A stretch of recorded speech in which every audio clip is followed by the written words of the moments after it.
Ari kita sa letter C. Last na dayon atong paso niya. Kita mao ang iyang katawhan ug ang karnero sa iyang sibsibanan. So kita di ay gitandi sa karnero sa sibsibanan sa Ginoo. Meaning nga ang Ginoo mao ang atong magbalantay. Siya ang atong magbalantay ug kita mga karnero sa iyang sibsibanan. Okay, tanaw na to ang Salmo 23:1. Asa naman itong magbasa ni? Ha?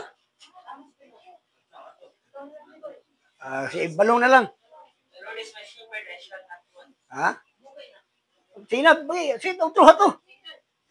Utro to. The Lord is my shepherd, I shall not want.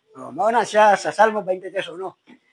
Ingon si David, ang Ginoo mo akong magbalantay. So, itong tanaw na, ang Ginoo mo nga akong magbalantay. So, kung Ginoo nga magbalantay, pagkabot sa panahon, nagpakatao. Muna nga, kini karon siya ang maayong magbalantay. Sa Juan Kapitulo 10, versikulo 11. Ako mao ang maayong magbalantay sa mga kaniro. Ang maayong magbalantay sa mga kaniro. Maghahanad sa iyang labuhi sa pagkamatay alang sa mga kaniro. Okay. Matod pa sa Ginoo nga, ako maong maayong magbalantay sa mga karnero. Doon na ni siya ay ilhanan. Dili na kay basta makakong ka mga kini magbalantay, kini pastor. Doon ay ilhanan sa tinuod. Ang ingon sa Ginoong Hesus nga, ako maong maayong magbalantay sa mga karnero. Ang maayong magbalantay sa karnero, naghalad siyang kinabuhi alang sa mga karnero. Amo ni usa ka timayahan nga kining magbalantay, maghalad siyang kinabuhi alang sa mga karnero. Mulaban kining magbalantay, dili niya dauton ng karnero, dili niya awayon ang karnero. Hinunoa, iyang i-comfort ang karnero, iyang ayuhon ang karnero, dili niya ang karnero pagpasipadaan. Dili niya ang karnero dadun sa mga husay-husay. Dili niya ang karnero kanang gitawag og kanang trick. Dili niya hulgaon. Dili niya dadun sa husgado kay maghusay sila. Historyahan na sa simbahan. Kay ang karnero maghatag siyang kinabuhi alang sa mga karnero. Mauna ang ilhanan. Pero pastor niya siya nga mangaway sa karnero. Isumbong ang karnero. Pasipadaan ang karnero. Mauna dili mayong magbalantay. Okay, dili mayong magbalantay, dili siya magbalantay nga iya sa Ginoo. So, arita sa Salmo 95:7.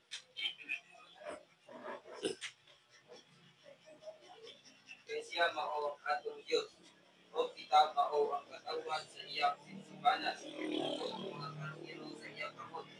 Hindi katawa, o magpatalingo lamang ka kamo sa iyang tingog. Okay. Kinahanglan kitang magpatalinghog. Kita ang karnero sa iyang mga kamot.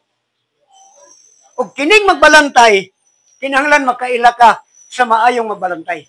Dunay duha ka klase. Usa ka magbalantay maayo, usa sinuhulan. Kining sinuhulan, wa ni siya pakialam. Kay sinuhulan raman, bahalag mapildi, di ba niya? Pero kining maayong magbalantay, magpakamatay gini para sa iyang karnero.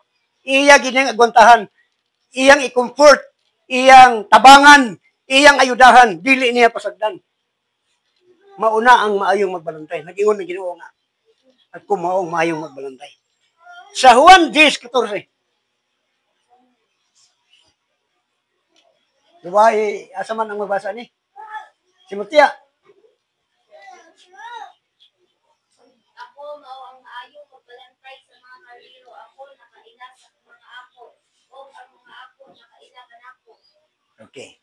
Ang Ginoong Hesus nakaila sa mga iya. Ug ang mga iya nakaila sa iya. Mao nang ilhon mo ang Ginoo nga mao ang Dios. Kinahanglan ilhon nimo siya. Kay siya nakaila nimo. Una nga dili ka ta makahimo sa pagpakaroon o paghimo og disguise kay ang Dios nakaila. Nakaila ang Dios nga ikaw nakaila niya. Nakaila ang Dios nga ikaw iyang karnero. Kinahanglan magbantay kita nga dili unta kita mo safety. Kung mga lagad man lang ta sa Ginoo, kanang mga lagad ta nga may kalipay. O kung gusto man ta nga naay magbalantay, pangitaw ta tong maayong magbalantay, dili ka tong magbalantay nga manag-ingon ang Biblia nga sinuhulan. Nga ang after aning magbalantay, ang kwarta ra. Kung imo ganing pangutanon, Pastor, unsay buhaton sa tao aron muuswag. Tubagon ra ka nga, ihat na kagay kapulo.